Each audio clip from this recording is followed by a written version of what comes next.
Hi, this is Jason Perlow with ZDNet, and I'm here to show you some new cases from Griffin Technology for tablets. We got one for the iPad, and we also have a general purpose folio style case, which actually they call it the passport style case, for different types of 10-inch style 16 by 9 style tablets. But first I want to show you the latest Griffin Survivor. I have been using this case for about the past couple of days, and I'm really impressed with it. Griffin did a marvelous job on this case. Really, it's a sharp looking case for a highly protective case. They've color coded the high impact polycarbonate plastic with the iPad's native screensaver wallpapers, which is nice. So you can get them in a couple of different nice colors in case you don't want just the ugly black. This is a highly protective case. I happen to think that it is quite on par with at least the previous generation OtterBox for the previous generation iPad. It's got some really nice touches to it. First of all, you know I'm all about the bezel protection and bezel elevation, and there's plenty of it here. You can see there's a very significant amount on the polycarbonate, and you've also got it raised also on the edges where the rubber is actually lining the sides. Now the cool thing about this case is the rubber isn't actually lining all over the front, so you get this nice color, plastic two-tone coordination thing going here. So you kind of got, it's like a best of both worlds type of a situation. So it's both fashionable and also incredibly protective and functional.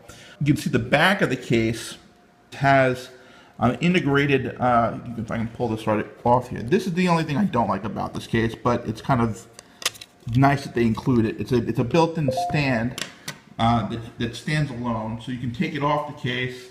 It actually also collapses here, so there's a little clip here, and you can actually clip it onto the case and carry it with you. It's kind of a pain in the ass to put on and take off sometimes, but it's good that they have that kickstand there.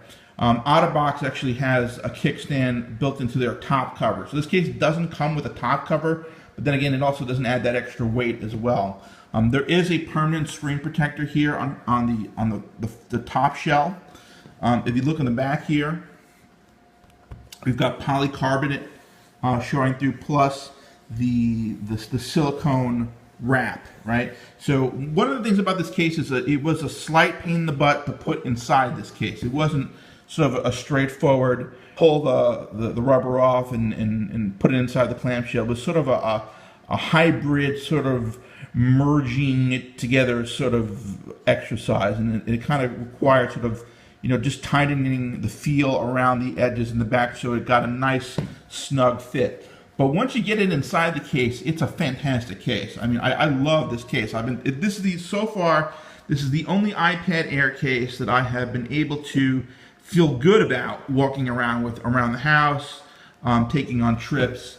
It's got really, really solid levels of polycarbonate here and rubber silicone. So I would definitely say that short of any other protective case on the market, I mean, the OtterBox isn't out yet. I haven't seen it yet. They're still working on it. They're putting a lot of design work into that case. But if you like the Griffin products, if you like the Griffin design, I think this is a perfectly nice case to pick up for the holidays with your new iPad Air, especially if you bought one of the more expensive iPad Air versions like I did. This is a $1,000 64 gig model, and I definitely want it protected. So that's the Griffin Survivor. Now, the next case I have to show you is the Griffin Passport. This is a completely different case from the Survivor. It's a generic case designed for use with different types of 10-inch or smaller tablets. It's made actually out of a really cool microfiber material. And it doesn't, at first glance, look very protective, but actually it's got very strong, tight weave material, which would withstand a lot of wear and tear, just for kind of office use. It's a nice executive sort of folio looking design. And one of the cool things about it, it's got of course the standard, elevation if you want to use it for e-reading. They actually market this particular case for tablets and full-size or medium-sized e-readers. Because it's a folio case, it's got the little pocket here so you can put your papers and different things that you carry along with your tablet. For this demonstration, I happen to have the full-size Google Nexus 10 here, but you could really accommodate any type of tablet with this.